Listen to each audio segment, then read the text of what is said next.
Welcome to my YouTube channel. तो आज के वीडियो में देखने वाले हैं आप सभी के होने वाले 2023 एंड 24 के क्लास 9 के सेशन एंडिंग एग्जाम या फिर कह लो एनुअल एग्जाम का यह आपका मॉडल क्वेश्चन पेपर है। अगर आप इस क्वेश्चन पेपर के हर एक क्वेश्चन को सॉल्व करके जाते हो तो निश्चित ही आप अपने एग्जाम्स में काफ़ी अच्छा मार्क्स स्कोर कर पाएंगे। ठीक है, तो इस वीडियो को आप डिटेल में देखें और जो भी क्वेश्चन आपको इसमें बताए जा रहे हैं उन क्वेश्चन का आप सही से प्रैक्टिस करके जाएँ। ठीक है, साथ ही साथ हमारे इस चैनल पर आपको NCERT क्लास 10th के सभी चैप्टर्स के सॉल्यूशन आपको प्रोवाइड किए जाएंगे या फिर कह लो सभी चैप्टर्स आपको पढ़ाए जाएंगे। तो हमारे चैनल को सब्सक्राइब कर लो और जो भी हमारे अब वीडियोज़ आने शुरू हो रहे हैं, अब आपको समझ लो क्लास 10th के वीडियोज़ मिलने शुरू हो जाएंगे। आप उन वीडियोज़ को एक बार ज़रूर देखें। देखो, तो पहला क्वेश्चन हमसे पूछा गया है कि द वैल्यू ऑफ दिस, इसकी वैल्यू क्या होगी। ठीक है, तो इसको आखिर हम कैसे सॉल्व कर पाएंगे। तो देखो, अब कभी भी आपको दिया गया है square root of fourth root, इसका मतलब क्या है कि 81 का पावर -2 का पावर 1/4। ठीक है, यानी अगर इसको हम सिंप्लीफाई करें तो 1/81 का पावर 2 का पावर 1/4।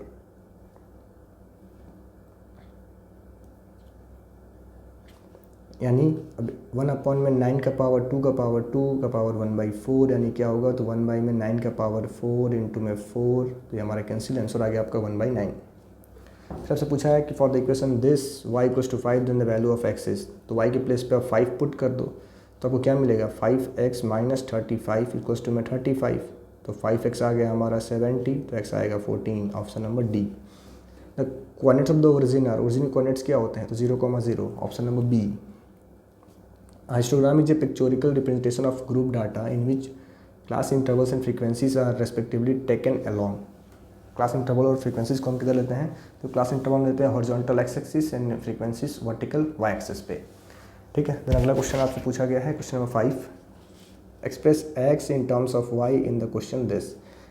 देखो मैं क्या दिया है 2x - 3y - 5 = 0। तो इसको हम चेंज करके क्या नोट कर पाएंगे 2x = में 3y + 5, x हमें क्या मिलेगा 3y + 5/2।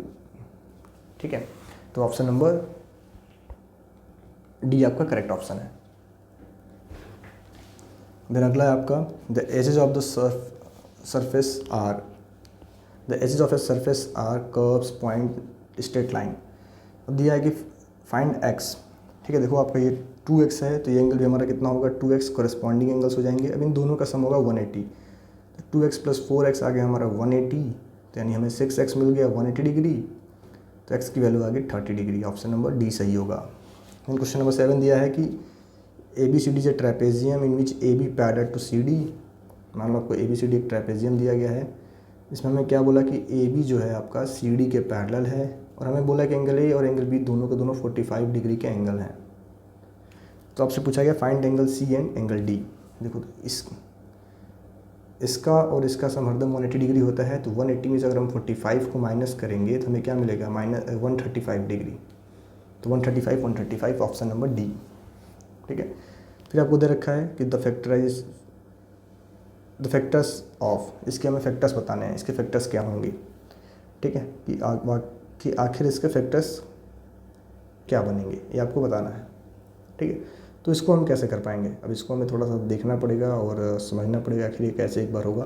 देखो, इसका सबसे सिंपल सा तरीका है कि आप देख लो इनमें किसको हम मल्टीप्लाई करेंगे तो बीच वाले हमारे नंबर्स फॉर्म हो जाएंगे, वही हमारे फैक्टर्स हैं। ठीक है, देखो सबसे सिंपल रूल क्या है कि देखो फार्मूला है a³ + b³ + c³ - 3abc।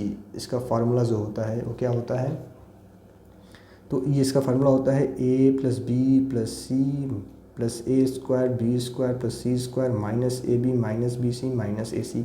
देखो आपका 1 माइनस में मतलब x + y - ये तो 3 गलत है, ये नहीं है, ये तीनों प्लस में है, गलत है। तो ये आपका एक ऑप्शन है, तो ये आपका ऑप्शन नंबर डी सही होगा, -1 का स्क्वायर करने पे +1 ही आता है, तो ऑप्शन नंबर डी आपका सही होगा। If you multiply both sides of a linear equation with non zero numbers then the solution of the linear equation remains the same, changes in case of division only, changes in case of multiplication only, changes remains the same। ठीक है, if one angle of a parallelogram is 24 degree less than twice the smallest angle then the measure of the largest angle of the parallelogram is। क्या बोला है, one angle of parallelogram is 24 less than twice the smallest angle.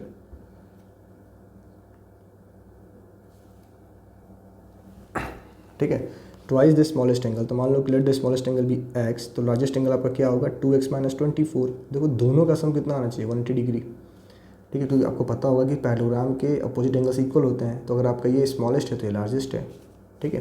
तो हमें क्या मिलेगा 3x हमारा मिल गया, 204x हमें क्या मिलेगा 204/3, तो 204 अब, और इसको हम 3 से मल्टीप्लाई करें 3 6 18 68, ठीक है। फिर option number 12, if bisector of angle A and B of a quadrilateral A B C D intersect each other at P, B C D का क्यू पे, सी डी का आर पे एंड डी आर का एस पे, then P Q R S is a parallelogram,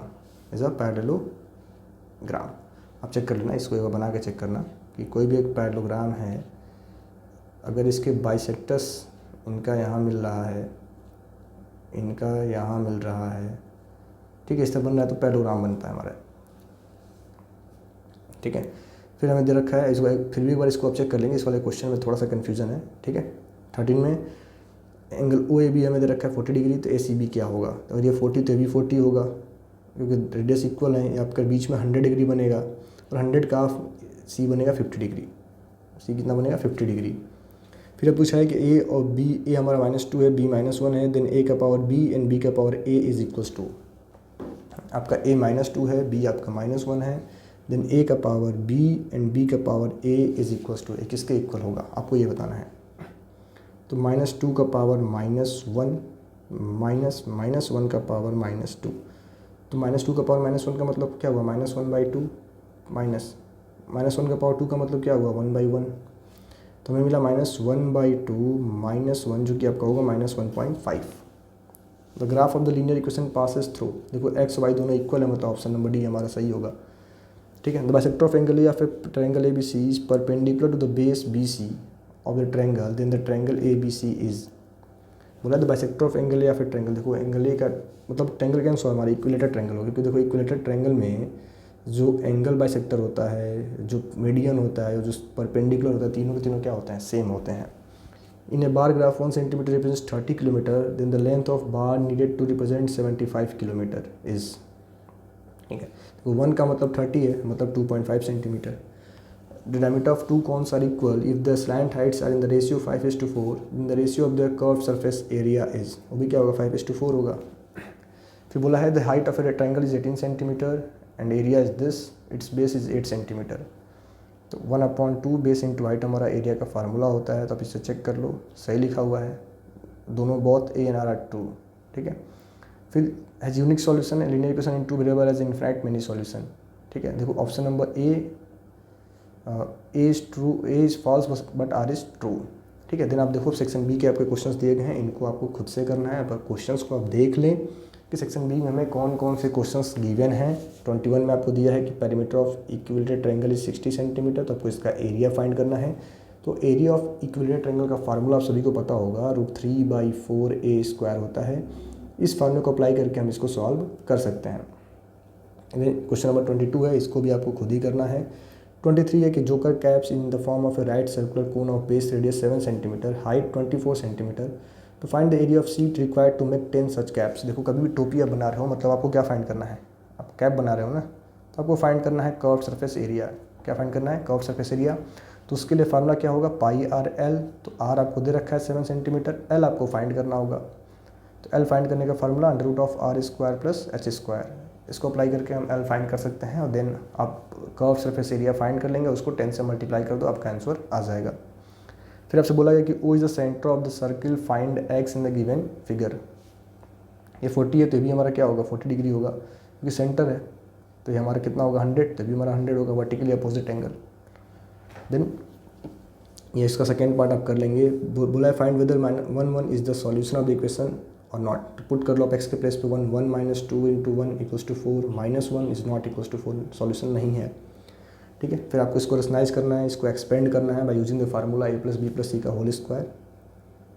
इस वाले को यूज करके आप इसको एक्सपेंड करेंगे कि a² + b² + c² + 2ab + 2bc + 2ac।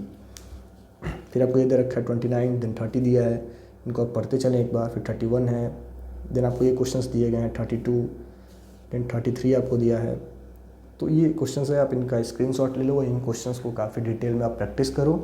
34 है आपका, ये 30 है, 35, 36 है। तो इस तरीके के क्वेश्चन आपको दिए गए, इनका आप स्क्रीनशॉट ले लेंगे अगर आप चाहते हैं केस बेस वाला क्वेश्चन पढ़ना तो। बाकी अगर आप इस पेपर को डाउनलोड करना चाहते हो तो आप विजिट कर सकते हो, एक आपका वेबसाइट है सेल्फ स्टडी, या फिर इनका ऐप है, उसको डाउनलोड करके आप यहाँ से इस क्वेश्चन पेपर को डाउनलोड कर सकते हैं। Thank you.